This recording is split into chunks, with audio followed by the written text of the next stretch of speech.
on the subject of akhlaq. Tonight we are going to discuss one of the most important aspects, which sometimes is called by ulama of akhlaq as the root cause of all evil. Although it is very, very difficult to point out any particular thing and say this is the root cause, because they are all so very much interlinked that the one cannot be separated from the other. Yet importance has been laid on this particular thing, and that's why we will discuss it tonight in as much of brevity as possible. The subject itself can be spread into several lectures, but the idea is to summarize as much as I can, because I might not be here for the next 2 weeks. I'll be traveling, inshallah, on Wednesday. But before I start, I have been requested to say something about namaz-e-ayat, which seems to have escaped the attention of many. Among the obligatory prayers, it is not only namaz 5 times a day. There are other obligatory prayers, wajib namaz. Among them is namaz when there is an earthquake, when there is a moon eclipse, and when there is a sun eclipse. And there is namaz-e-ayat when there is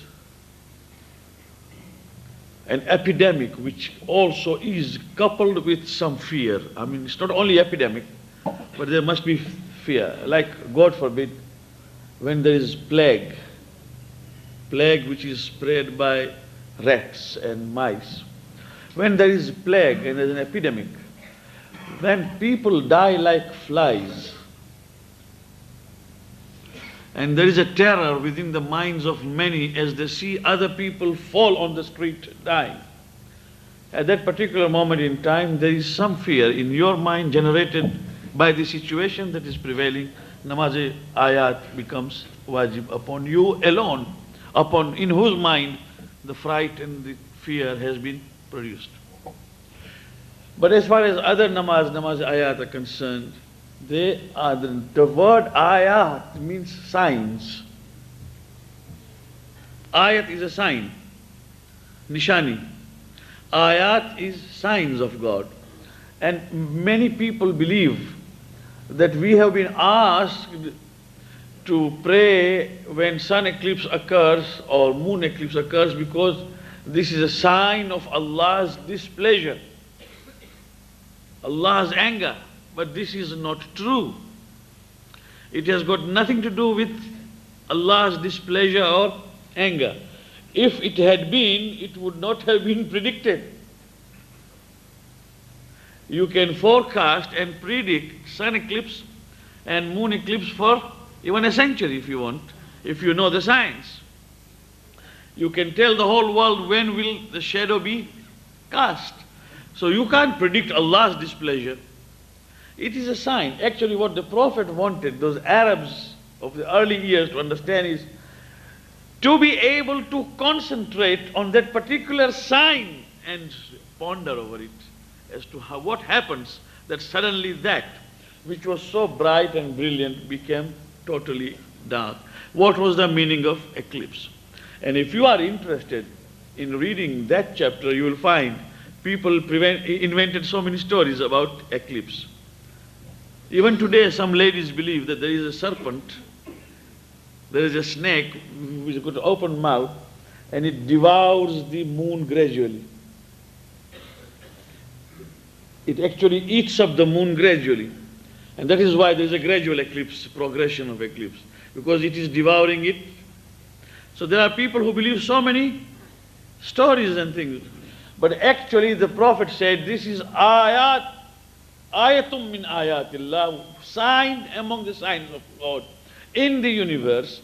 So therefore at that particular time the namaz is just to say, Ya Allah, we assert and reaffirm our faith in you, who can cause the exceptions to general rule. An eclipse is an exception to a general rule. A general rule is a progression of moon from umbra, penumbra to full moon. But this is an exception to it, that you find that it is suddenly eclipsed. This can happen to that. And there are changes in the climate, in the universe with the eclipse. This is now understood by all the scientists. So if it is a total eclipse, just as it is tonight, then if somebody has missed it out, there is a qada for it.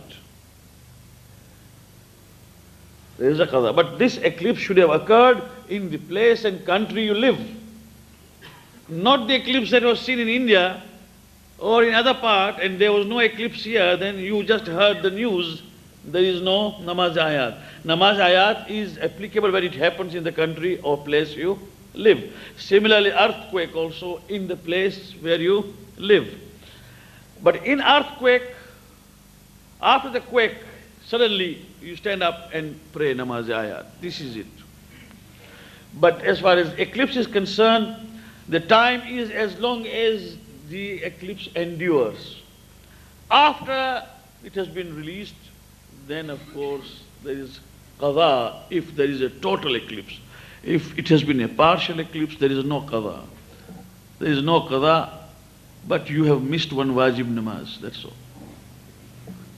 That is the reason why when we give niyabat of namaz after somebody has died, we give niyabat. Many people come and say, our parents have missed perhaps 5 years prayers, or 7 years prayers, or whatever. When we give niyabat, we include 4 namazi ayat per annum together, so that even if there had been eclipses or anything, he is acquitted of that. Tonight, if you have not prayed, the eclipse, as I am given to understand, will be lasting up to 10 o'clock. And it is wajib to pray, you cannot ignore it. It's just as wajib as namaz of Zohar, Maghrib and Isha. And for the ladies, upon whom there is no namaz, like if they are in their periods, then upon them there is no namaz ayat also, and there is no qada for them also. So this I wanted to clarify, because and namaz ayat can be prayed, because it is wajib, it can be prayed in Jamaat also. What is the method? The method is that it has got 5 ruku in each rakat.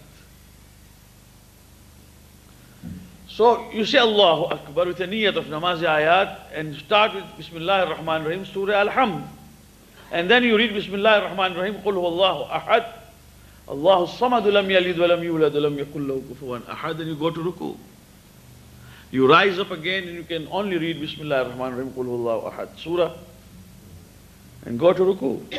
And again rise and only Surah Qul huwallahu alone, and again go to ruku, and again rise.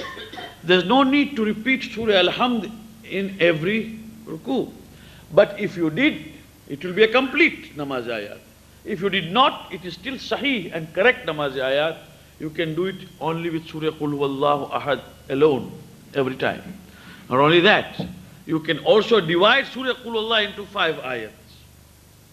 Bismillah ar-Rahman ar-Rahim, Qul huwallahu ahad, Allahu samad, lam yalid wa lam yulad, wa lam yakul lahu kufuwan ahad. These are 5 separate parts.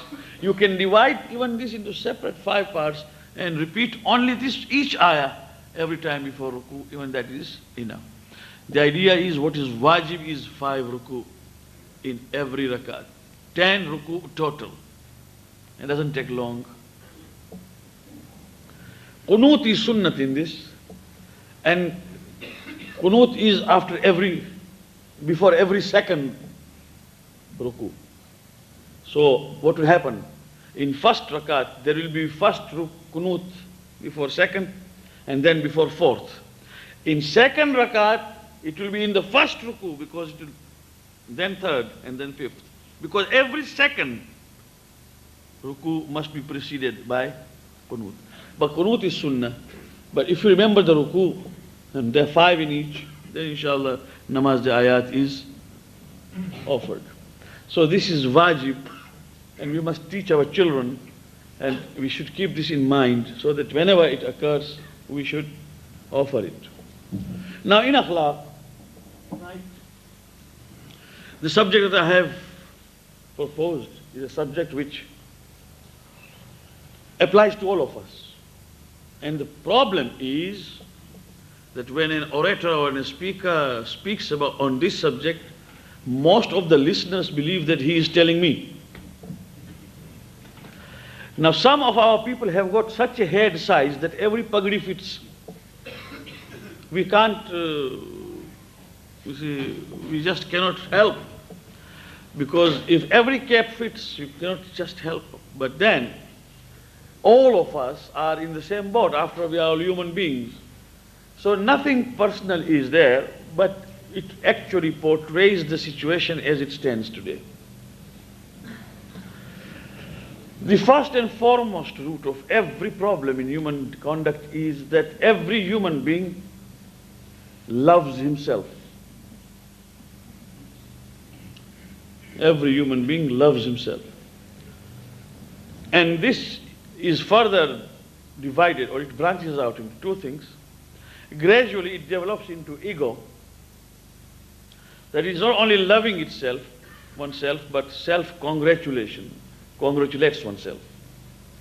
And gradually there comes a time, I think those children there, sitting there, either they must be told not to sit there and go away because they want to play, or they must be controlled by the parents and not by the Jamaat. Because I am disturbed because I can see them there. If they can't behave in Imambara, they should be asked to get out from here.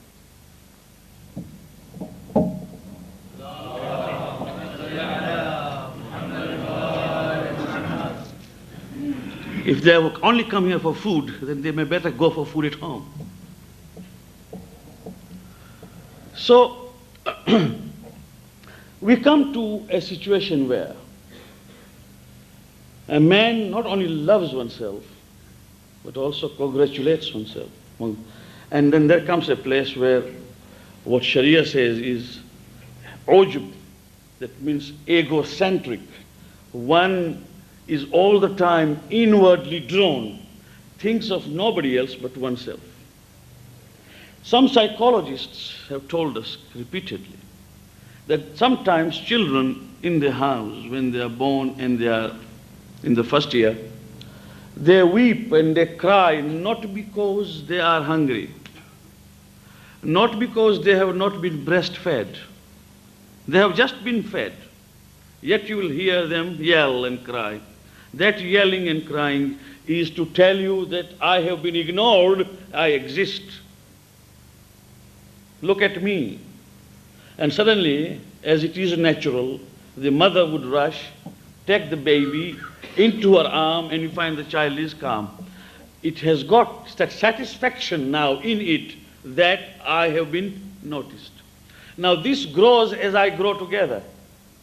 And there comes a time that I have a yearning that I must be noticed. And this is the reason why, standing before a mirror, if you have a time to look at a young man when he prepares himself to go out, and you will wonder, we elders wonder because our days have gone.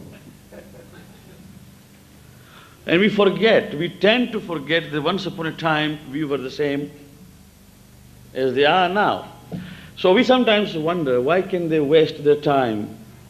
But a boy is standing, or a girl, before the mirror, and posing before the mirror is trying to evaluate his presence, and in his unconscious or subconscious is thinking as to how will he be viewed by the others when he is going now to Imambara or to a marriage party or whatever, and what will be the effect, how presentable he is. So that is the reason why you find him, after having applied hair oil or bridal cream or whatever, and then he tries to do his hair, and he is not satisfied. He does it all over again. And then he looks at himself from all angles, till he finds that it's all right. After having donned a shirt, he tries to look at himself this way in the mirror, And then that way, and sometimes if he can manage, if he's not very fat, all around. So the best thing that human beings were able to invent was a mirror. The only faithful companion which tells me the way I am. But I don't want to believe in it. Because the mirror will tell me. When we were young in the school, there was a small lesson. If you all remember, all of my age, there was a small lesson in English reader where a small princess used to look at the mirror on the wall and say, "Tell me, glass upon the wall, who is most beautiful of all?" And every morning, every young man stands up before the mirror, unconsciously says, "I am really very handsome," and the mirror tells him, "You are the ugliest on earth." But he doesn't want to believe because we see what we want to see. We always see what we want to see. We don't want to see that which we would not like to see. And therefore, we would like to see what we believe we are by self-congratulation, a habit of ego, which has been developed to an extent that we are now egocentric. Now remember, to a certain extent, man must have an ego. If he doesn't have that ego, then he is not a man, he's an animal. Remember, I know this. Don't come tomorrow and tell me, "Mullah Sahib, how can you exist?" The reason being, suppose when I come out of the Imambara here, as I come out onto the road, and I do confess and admit that we don't have a very wonderful exit here. If there is no ego, then I would just rush out without looking right and even left. Just as if I exist alone on earth. But the very fact that I check right and check left to save myself and to keep secure and to avert any accident so that I may live on, I may not die, and the possession I have may not be damaged. The prime concern is security and safety. This is because of ego. Therefore, to a certain extent, ego is essential for our security and safety. But when it becomes an obsession, then what happens? Then you talk about the earth, he will talk about who? Gujarati who? Urdu, my, and English, capital I. It's always capital.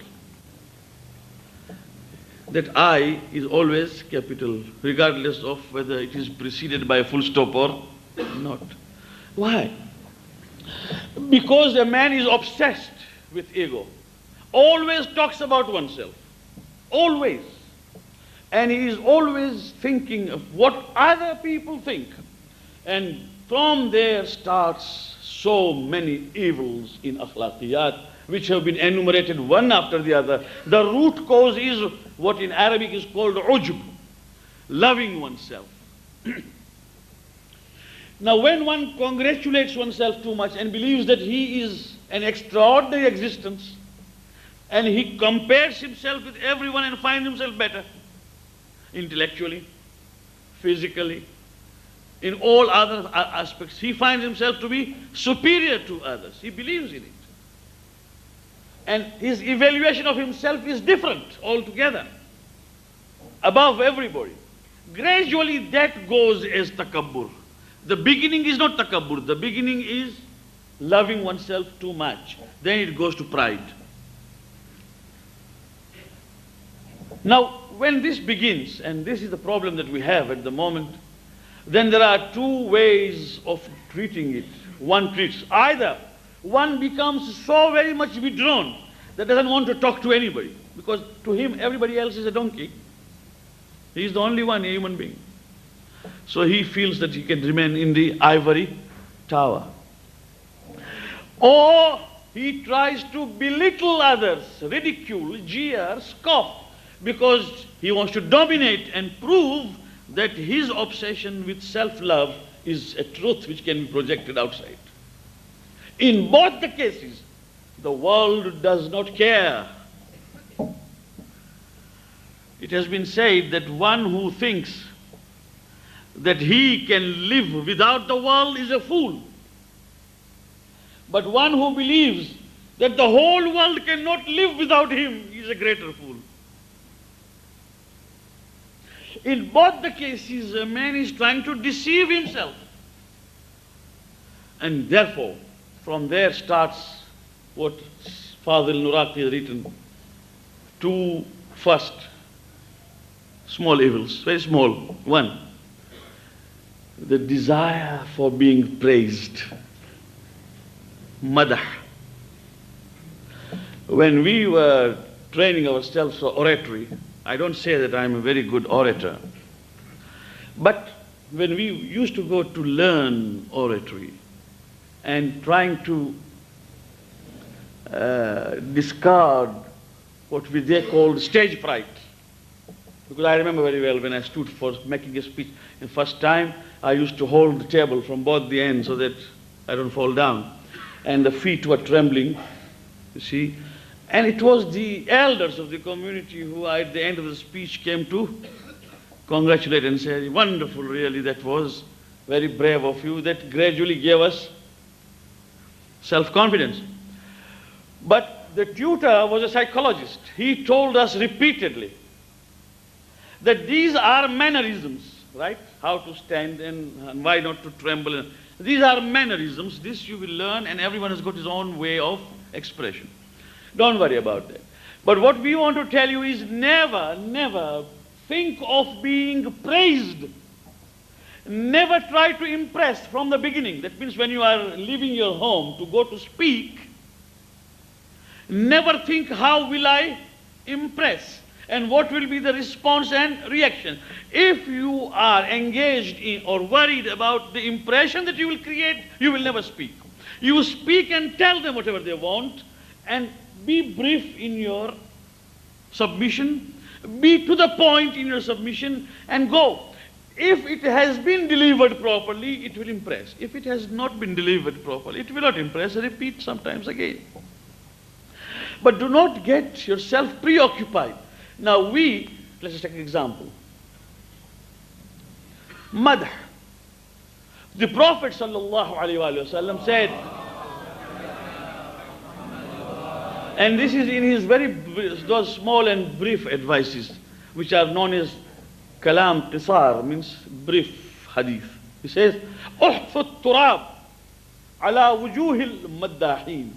When you find someone who persistently comes to praise you in your presence, आप तो ऐसे लाखों में एक पाए गए हैं, तुमसा नहीं देखा. You are one in million. We haven't seen like you. Aap aise, aap double paise. Now, if you find a person who persistently comes to you to praise you, uhfu turab ala wujuhil maddahin. When such a person comes, take dust in your hand and throw into his mouth. Why? Man madahaka faqad dhabahak. Whoever praises you persistently in your presence actually slaughters you. Do you understand the implication of what the Prophet said?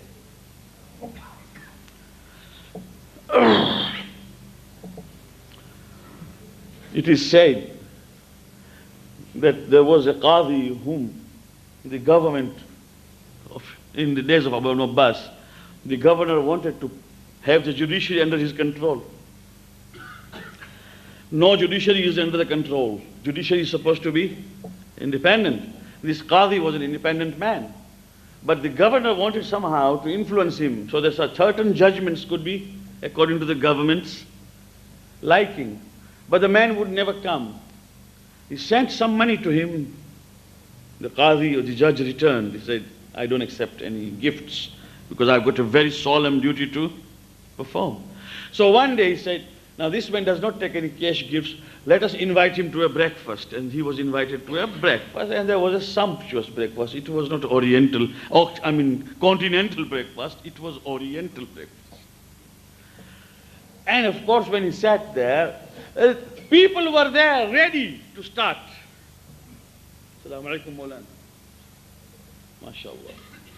There is none like you. You are the best Qadi the world has ever seen. And the other fellows, oh, for your piety, for your virtue. You are really impeccable. And the other, you are impartial, you are this, and we are proud to have you. And then the governor himself would say, "Ee wallah," yes, there's no doubt about it. And gradually he was bought over. Man madahaka faqad dhabahak. He came to a stage where he could not say no.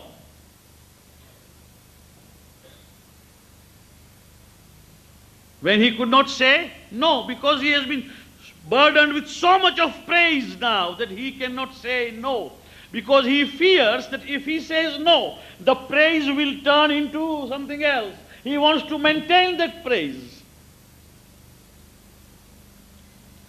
This begins with self-love. Now let us take another example. Ali ibn Abi Talib salawatullah wa salamu alayhi has a guest. And the guest is there.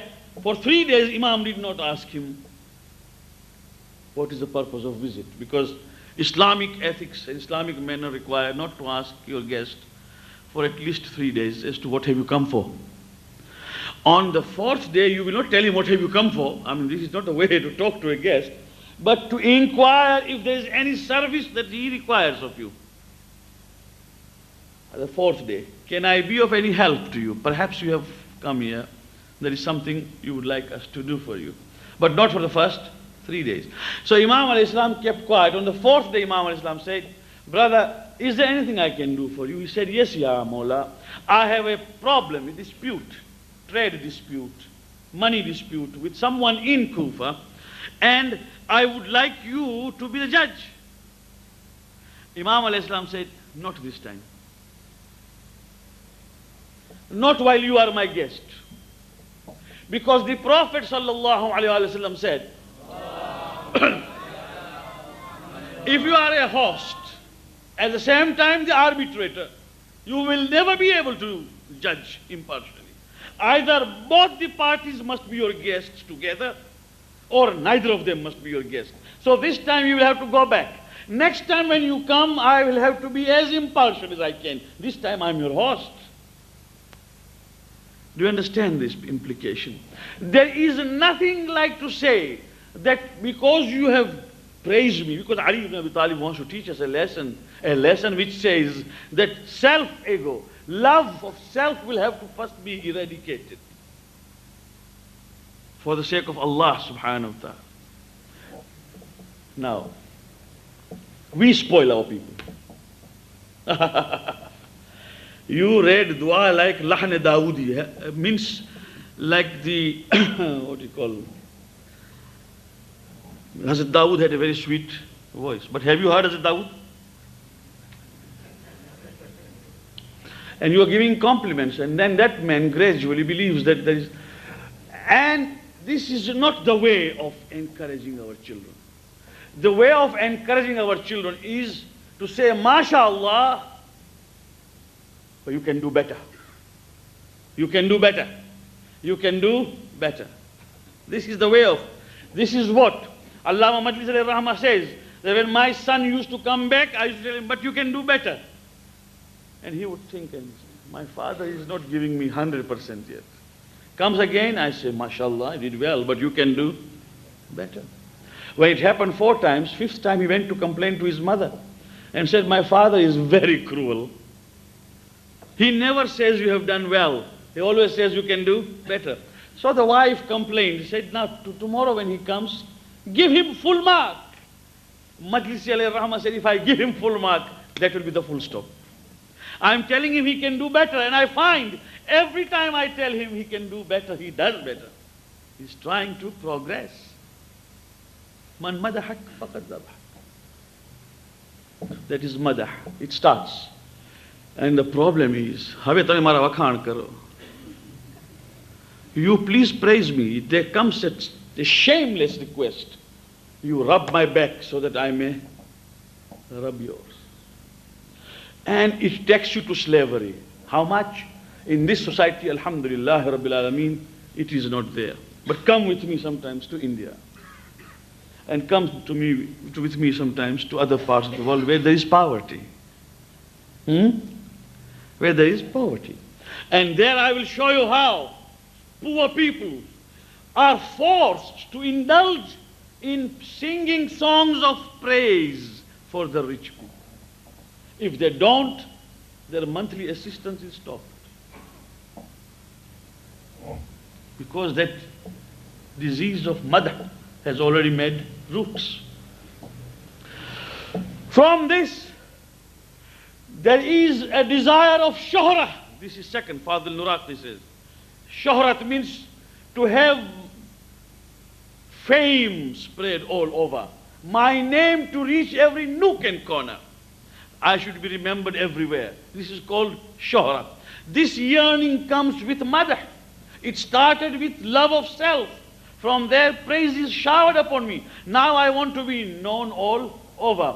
And this spread of fame, to be renowned all over the world, is a disease itself. Because now a man is trying to cross the geographical boundaries. And then finally, Father Nuraqi says, comes hubbul jah. And he makes a difference between the two. In shuhra, it is the fame spreading. But in hubbul jah, jah means the yearning and desire of controlling human minds. That means there must be my control over your desire. Your intention must be subservient to my intention. What I say must be done. I am the monarch of all I survey.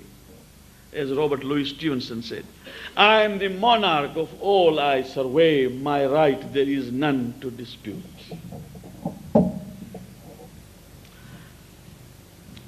You know, when Hazrat Ibrahim alayhi salam built Kaaba, what did he say? Quran says, when he and Ismail built Kaaba, what did he say? He knew that the heads of mu'mineen will bow down before it.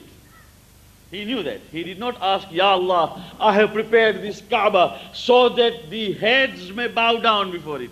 Is it there? It's not there. وَاجْعَلْ أَفْئِدَةَ النَّاسِ تَهْوِي إِلَيْهِ. Not the heads. Ya Allah, make the hearts of people bow down. So to have people bowing down heads is very easy. To have people bowing down their hearts towards you is quite difficult. In Jah, one tries to control the heart, which is uncontrollable. You can't control, can you? Can you control? There's no need to go into details of people think sometimes. They ask my wife there in the house as to what food you provide to Mullah. Sometimes he gets very much irritated. So if I'll go on the line that I have thought of, I'll get irritated. But I can tell you one thing. It's a common practice to pray behind someone considering him as adil, and the moment he turns his back,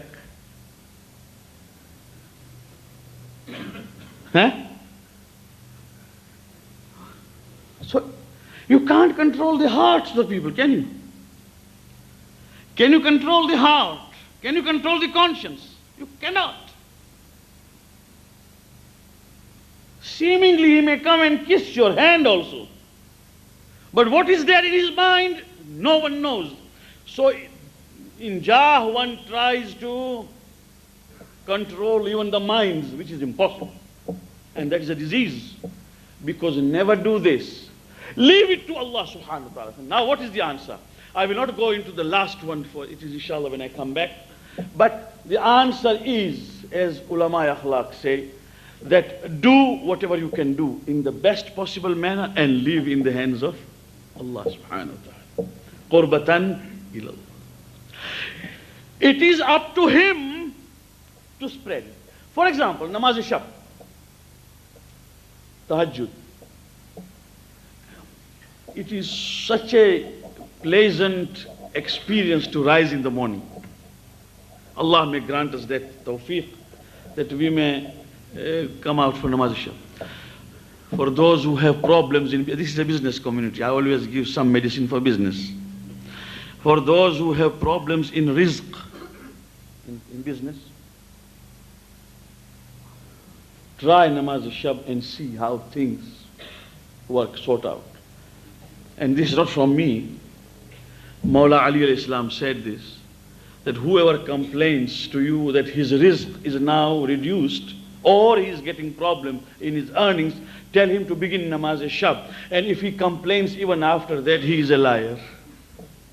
Imam al-Islam has said, try. What a pleasant experience it is to rise early in the morning when everybody is asleep in the home and we are alone with Allah subhanahu wa ta'ala, even for half an hour before namaz. So, but I am told, keep it a secret. Yes, I am told, keep it private. Allah wants your sunnat amal to remain. Don't tell people. Not even indirectly. No. कल सवेरे बहुत जल्दी उठा ना, so that people may ask काहे को उठे? वो तो मैं वो कभी कभी जनाब, अरे, trying to fool whom? You see, the best thing is to keep quiet about it. Never speak. So people say, Ya Allah, Ya Rasulullah. But how? It's, after all, it is human. People like to see that my excellence, my good part is noticed. Huh? The Prophet gave a very beautiful answer. He said, leave it in the hands of Allah. Leave it in the hands of Allah. It will be. There is a way. He knows how to do it. You have given £5 without anybody knowing. I can guarantee you that £5 in which we have made the arrangement that none should know. Not even the left arm, because I've given with the right. That also when Allah subhanahu wa ta'ala wants, it is somehow spread in a beautiful manner, not by you, from where nobody knows. Man has died, but the sweet fragrance of his deeds spread after his death. Mufti Abu Muhammad Abbas, one of the greatest ulama in India, Mufti Muhammad Abbas, rahmatullah alayh. I mean, India has not been able to produce an alim of that caliber for the last 200 years. A man who wrote Mannu Salwa at the age of 11 years. Master of Arabic and Persian and ulum fiqhiyya that ulama of Najaf and ulama of Qom acknowledged in those days. He used to pray namaz-e-shab and nobody would know, not even the wife. Sometimes he would take a lantern and go into a dilapidated mosque outside there, telling the wife that if I go out, I go to meet ulama for discussion and all that. He would go there and pray. At home, none would know that Mufti Muhammad Abbas is namaz-e-shab. When he died in the sajda-e-shukr of namaz-e-shab. You know, after namaz-e-shab, sajda-e-shukr is mustahab. After namaz-e-shab is over, it is mustahab to go to sajda-e-shukr and say, Ya Allah, grateful to you for having given me this chance. That sajda-e-shukr is of highest esteem and value. He went into sajda-e-shukr to say, Ya Allah, shukran lak, and he died at the end, of course, of his life. While none knew that this man was a regular namaz-e-shab worshipper. Allah subhanahu wa ta'ala wanted this to be known at the end of his life. Early in the morning when his children, his wife, all woke up to see why Mawla is. They found him on Musalla and they found him in Sajda. And when they went near to wake him up, they found he was dead. And a person who is dead for several hours sometimes may develop what you doctors say, rigorous mortis, where you cannot even move your. But the moment they moved him, all his limbs were straight. Died. So sometimes we do something we want to hide. Allah says, hide it. Leave it up to me. I shall make it public at the time I think is right. So if I understand this, then if I am asked to read majlis, or if I am asked to read Dua Kumail, if I am asked to give adhan, if I am asked to make charities, if I am asked to do anything good to my friends, my brothers, my children, sisters, all in the community, Allahu Akbar, there will be no reason for congratulating oneself or trying to advertise. So this is what in Dua Makarimul Akhlaq Imam alayhi salam says, وأجري للناس على يدي الخير. Ya Allah, allow my hands, upon my hands, that some good deeds for people may occur. Some good deeds through my hands may pass for the people. وأجري للناس وعبدني لك, and make me worship you and no one. ولا تفسد عبادتي بالعجب, and let not my worship be spoiled by self-love and self-congratulations. Wassalamu alaikum wa rahmatullahi wa barakatuh.